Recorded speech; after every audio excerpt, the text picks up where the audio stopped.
Swayam Prabha. Digital India. Educated India.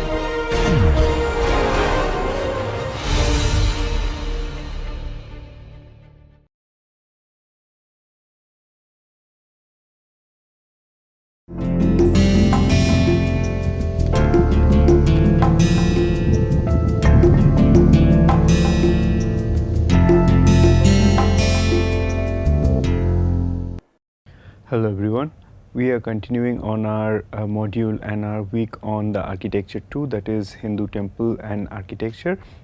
And this in this lecture we will be starting with this one particular site in northern Karnataka, that is Pattadakalu or Pattadakal, in which we find that there are two kinds of temples, both South Indian temples and North Indian temples. So in the earlier lectures we have already looked into some of the characteristic features, the basic characteristic features of the developments in southern Indian as well as the northern Indian temples. And if you can take example from what we have seen in Bhubaneswar, and also perhaps from the other sites like Deoghar and then so on, and Bhitargaon and so on. So if those are the examples we have seen from northern India, and in south we have looked into the temples of Mamallapuram and Kanchipuram, so in which we have already looked into some of the basic characteristic features of the South Indian and northern Indian temples. And this is a unique site, Pattadakalu, which is also a UNESCO World Heritage Site in northern Karnataka, where we find both South Indian and North Indian temples at the same site, which is rare, which is perhaps the only site in the entire Indian subcontinent which displays such kind of experimentation. So this site of Pattadakalu, it developed under the patronage of the Chalukya kings of Badami and Pattadakalu. So this is a place which is where we find that, I mean, this also acted as the capital city of the Chalukyas for a period of time, and the Chalukyas were active here between 6th and 8th century AD.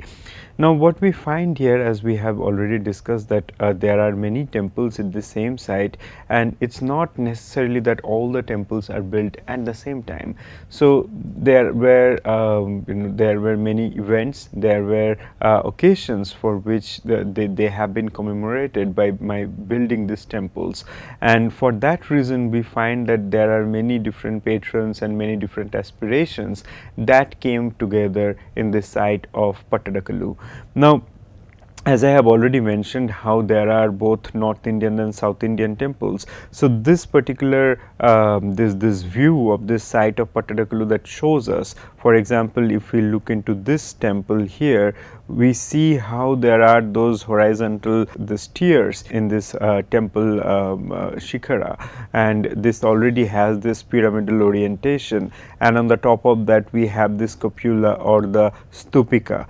So this is how, and of course that here is the Kalasha. So these are some of the basic characteristic features we have already studied in the Dharmaraja Ratha, and of course that was also been developed further in the shore temple in Mamallapuram as well as the one in Kanchipuram, the ones in Kanchipuram. Now here what we find that if this is one way of temple building here, then right beside that there is a temple which shows this shikhara and this base and everything else, which is more like this Rekha Deul, or this the spire of the temple, which is very much like the ones we have seen in Bhubaneswar and so on.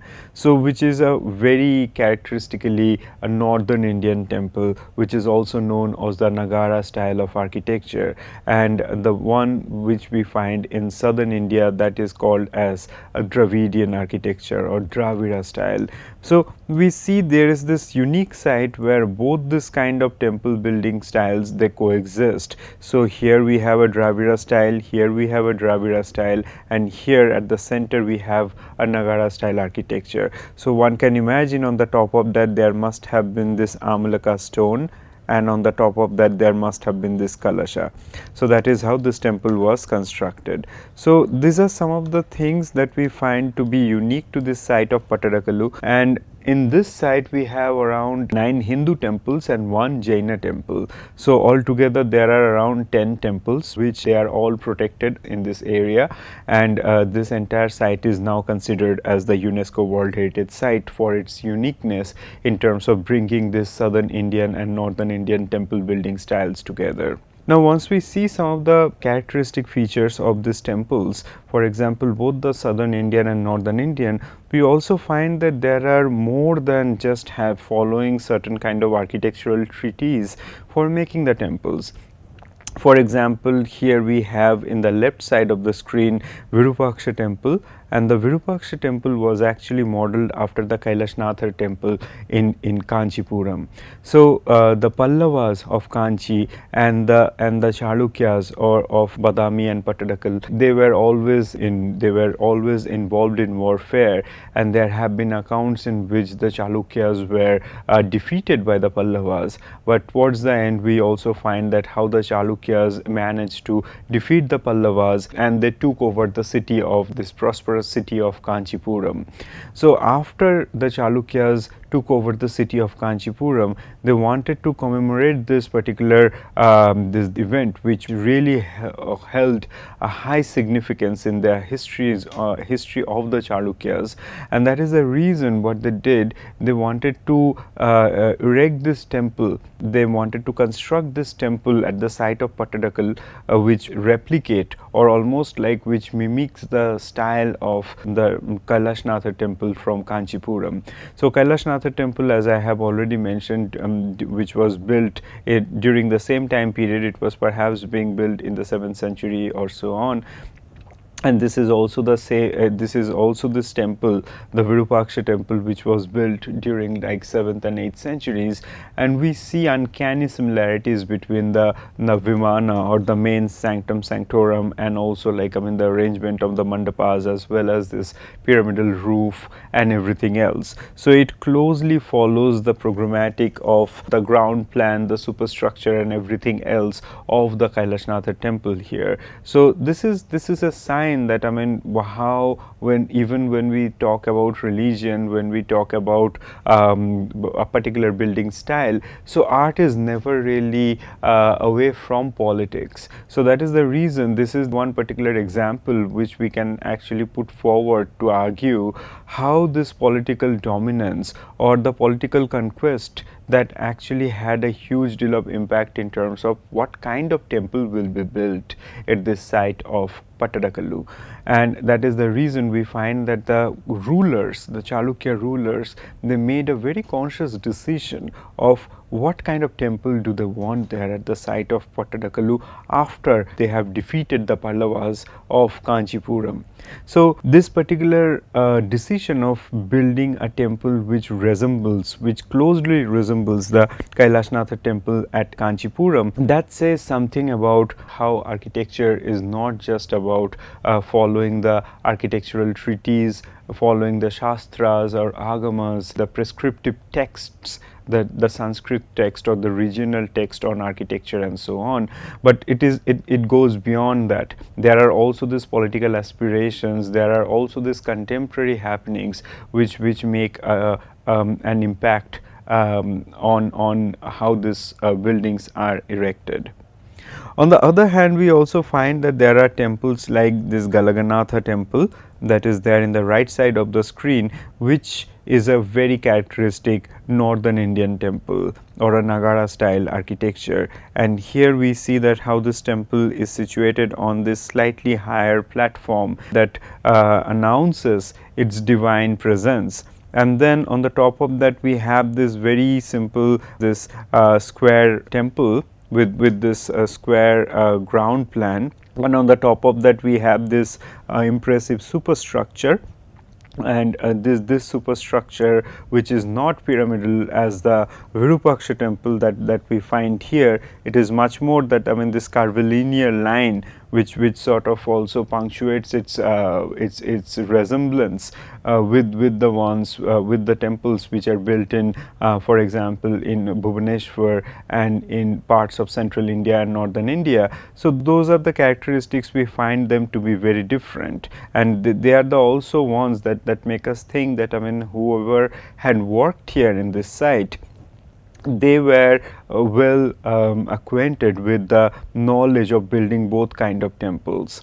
And of course, we see this very characteristic amalaka, this corbelled stone on the top of it, and the kalasha. So all those things which we find to be the prime characteristic features of the northern Indian temples of the Nagara style architecture, they are present here in the Galaganatha temple.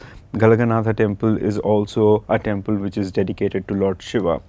Now, what we see here, that also says something about its the architectural experiments, that is, there are extensions, if we can see in this sides. So of course, that, I mean, all the extensions did not really survive. So we have extensions in both the sides of this temple, but we can think that, I mean, perhaps there also had been extensions in front of this temple area which did not really survive. So we can imagine there must have been an entrance porch or like an ardha mandapa, which allows the devotees to stand there and then slowly approach to this Garbhagriha or the womb chamber, which is here. So we do not really see this part surviving, but these extensions, those are there in the sides, that tell us something about how this temple might have been constructed initially. Now that also says something about how we have already spoken about the various projections, for example, the use of mandapa in Parashurameswara temple in Bhubaneswar, and similar kind of activities, that, I mean, it is not just the Garbhagriha or the womb chamber or the sanctum sanctorum which holds the significance in building this temple architecture, but there are also this adjoined units which also are equally important. They became important for giving shelter to the devotees, for performing different kind of ceremonial rites and music and so on. So we see that, I mean, how there have been this kind of this experimentation, and both with this both with the northern Indian style as well as the southern Indian style, and all these temples are predominantly built of sandstone. So from there, if we move little further and we go back to Tamil Nadu, so there we find that there is another city which came into prominence, or another region that came into prominence in the slightly later times. It will be between 9th and 12th century, and that happened under the patronage of the Chola dynasty. The Cholas are the ones who also who emerged as really powerful during the 9th century, and then they continued to rule these areas, which was concentrated initially in the Kaveri Delta in central and towards the southern Tamil Nadu, and then from there we find that, I mean, they have expanded their political expansion, and that was not only just limited to parts of southern India, but they have also managed to send their ambassadors, the merchants and so on, to different parts of Southeast Asia. And that is also another reason for which we find that the merchant communities and different groups of people from southern India, they started immigrating to different parts of Southeast Asia from a very early time. Now, what we find during the Chola period, so during Chola period we find the architecture building that started in the Kaveri Delta, and around that area we find that both brick temples and the stone temples were built and they were practiced. So some of the smaller scale Chola temples we find in which there are the stone bases, and then on the top of that the superstructure and everything else were made of brick, and then those brick structures were plastered thoroughly, and of course the way we have already discussed in the earlier modules, that how the plastered walls were usually painted. So that kind of activity persisted there as well. Now in some of the other cases, for example, we see with time some of the grand Chora temples that came into prominence, they would be made of entirely granite stone. Now granite stone is also something that marks a departure from the use of sandstone that we have already studied. So sandstone is something we see that is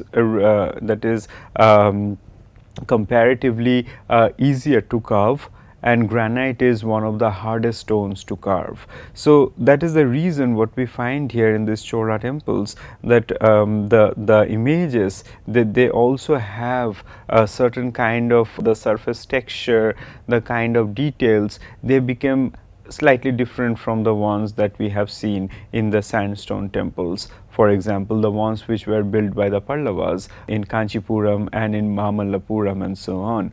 Now what we see here in terms of, like, I mean, perhaps the most important Chora temple, and that is one of the most important Chola temple will be the Raja Rajeshwara temple or Brihadishwara temple, which is also known as Periyakoil in Tamil. So this temple was built in the city of Tanjavur, and Tanjavur is again situated by the river Kaveri, and a prominent city that is still relevant for its significance in terms of the artisanal works and trade activities even today. And this city, along with few of the other sites, for example Darasuram and Gangaikonda Cholapuram, so those are the other places we find to be very prominent under the Chola patronage. So this is a temple that we find there, and this was built after one of the conquests of Raja Chola, and that is the reason he dedicated this temple to Lord Shiva, who was of course, I mean, his revered deity. And then what we find here, that is the reason he also called this particular temple as like Raja Rajeshwara, the king of Raja. So that is how, in other words, we can see that how a king bows in front of the gods, and that is the gesture that was shown in this temple. However, if we also get into the details of the temple, we see that there are some of the other aspirations perhaps. Now if we see the construction and architecture of this temple complex, and I'll start with the entrance gateways, and that's something that we have here in the left side of the screen. And if we see the entrance gateways, there are series of entrance gateways that we have here.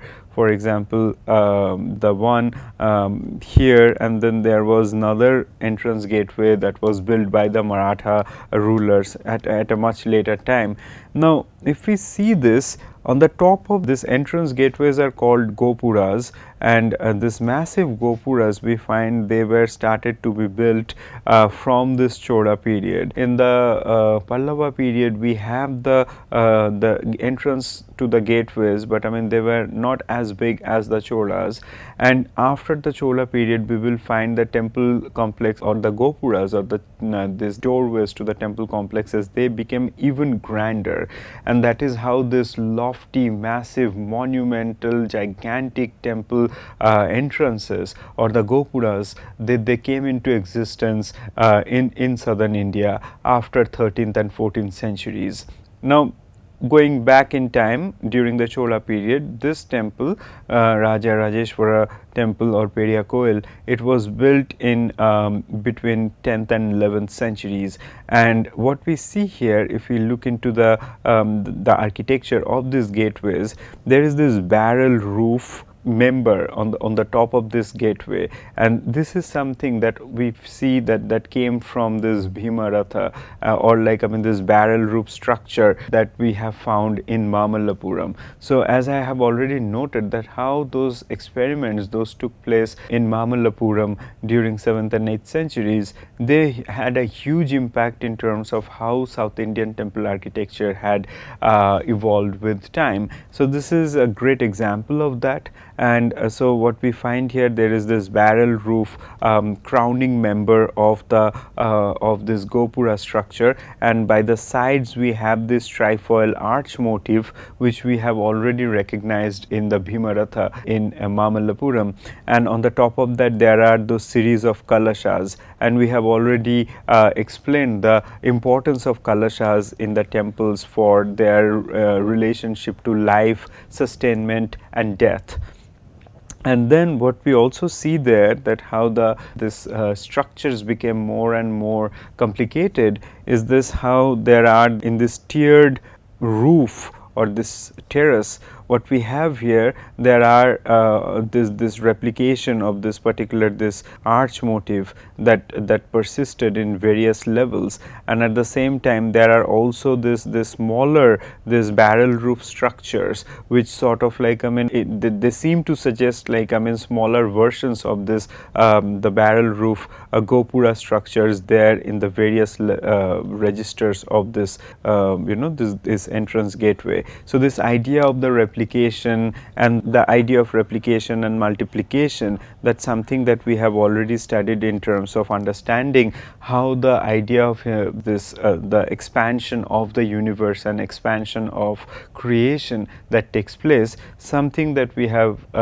studied, and then we see how that also makes an impact on these very impressive entrance gateways built by the Chola rulers. Now from there, and of course if we see that the temple proper, and the temple proper would be different from this barrel roof structure, because the temple proper will have this pyramidal roof, and then on the top of the pyramidal roof we will have this stupika, and then on the top of the stupika we will have the finial. So those are the differences. We need to understand that what is used for the Gopuras, what is used for the temple proper. So those characteristic features we can see to be part of the Chola temples. Now apart from that, we also see that with time how certain elements of the temple area that got more and more complicated. So in this area, which is primarily a rectangular space, and in this space which is also walled, which is very carefully fenced, and these are the entrance gateways through which you get into the courtyard of the temple and then finally go to the temple. So in front of the temple we also find there is adjoining mandapa, which is dedicated to Shiva's mount Nandi. So and then there is a massive sculpture of a bull, a seated bull, which is placed there in this adjoining mandapa. So as I have said, that the complexity was heightened with time, and with how this the conception of the multiplicity and replication that sort of inform the building philosophy. So those things we find them to be materialized in this temple of Raja Rajeshwara in Tanjavur. Now in the temple, inside the temple we also find that there are those ceremonial halls like the Ardha Mandapa, from which one can approach to the temple, and then there are those large ceremonial halls, and at the end of it we have the vestibule, this narrow pathway which connects this ceremonial hall with the Garbhagriha, and inside the Garbhagriha there is a gigantic Shiva Lingam, or this of course this abstracted manifestation of Lord Shiva. Now around the Garbhagriha we also find there is an inner circumambulatory path. So this circumambulatory path is now closed and it is only accessed by the members of the Archaeological Survey of India. However, it was initially been there, and perhaps it was used by very few members, perhaps used by the people from the royal family, but not for the commoners. Now what we see in this inner circumambulatory path, that there is already a circumambulatory path around the temple in the open space, and then within the temple also there is this inner circumambulatory path, and in that pathway which is around the Garbhagriha we have fantastic mural paintings in that area, and those mural paintings they depict different Shaiva themes. for example, the Shaiva saints, who are the 63 Shaiva saints of Tamil Nadu, who are highly revered.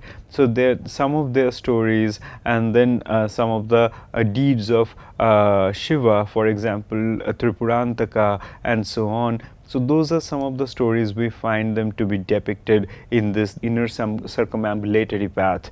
And some of the murals are still there, but for its fragile condition, the archaeological survey had restricted entry of general audience to these areas. Now from there, I just also wanted to get into this idea that how these temples which were constructed during the Chola period, they did not really just act as a place for worship or making a divine connection, but it was also something that was integrally related to politics. So for example, we find that how in these temples different kind of activities, starting with the administrative activities and trade relations, they also took place. And then there are a series of inscriptions in the temple walls that talk about the this different kind of donations which were made by the royal court, as well as different deeds of Raja Chola. So that says something, that how the temple also was a site for communicating these political messages to the general audiences, as well as it was a very much it was an integral part of the administrative functions of the state. Now we also see that, I mean, the temples were also a site where the kings tried depicting themselves as someone who's close to the god, or they are the human manifestation of these divine powers. And those are some of the ways in which we find that either the kings would depict themselves, or they would patronize the artisans to depict the kings in the most respectful way possible, but at the same time humble. So but there are certain sculptures we find that they are of high interest. So for example, here we have one particular image in which we find this Chandesha Nugraham Murti, and that comes from Gangaikonda Cholapuram. And in here we find this particular figure, which is Rajendra Chola, and who's a son of Raja Chola, and he depicted himself as this Shaiva saint Chandesha. So here what we find, that there is this very impressive and graceful figure of Shiva and Parvati. They are seated here, and then we have this particular figure who's Chandesha, and Shiva is putting a garland on the top of his head. And if we also see some of the iconographic traits and its some of the inscriptions which are associated with it, we see that it is not only a depiction of this Shaiva saint Chandesha, but it is also a depiction of Rajendra Chola himself. So in other words, we find that, I mean, through this sculpture, Rajendra Chola also tried to establish that he had been blessed by Lord Shiva, and that is the reason he is a legitimate ruler. So this ideas about legitimacy, the ideas about ruling and everything else, they came alive in this kind of sculptures. From there, we also find that there are this massive development in terms of making bronze idols. So for our focus on the stone sculptures and stone architecture, we did not get in detail of the bronze sculptures. However, one can see what happened in this particular bronze sculptures, that they were built in terms of how they were not really kept in the Garbhagriha or the womb chamber, but they were specifically made for the festivals. So this bronze idols are called Utsava Murtis, or the Utsava Murti, that means the idols which are utilized during the festivals. And one of the most celebrated images we will find, that is Shiva Nataraja, and how this particular image came into being during the Chola period. I mean, of course there are some of the earlier examples, but perhaps in the Chola period we find that this image reached its zenith of refinement, and all the different philosophical connotations and its symbols and everything that came alive in this image.